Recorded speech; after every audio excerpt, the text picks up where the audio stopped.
Hello guys, in this video I will show you how to unfollow everyone on Twitter account. First, open Google Chrome browser.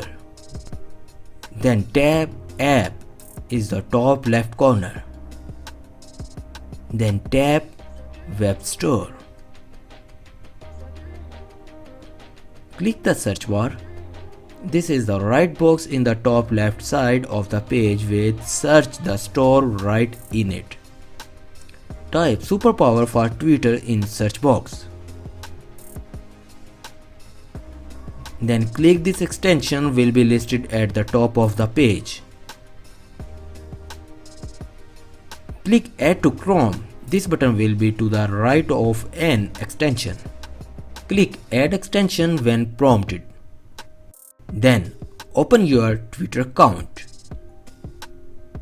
Click on Profile button and go to the Profile section.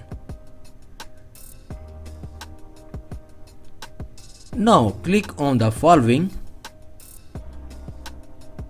You will see a list of accounts that are following you. You will see an Unfollow All button at the top and click this button. If you are not be able to see it, refresh the page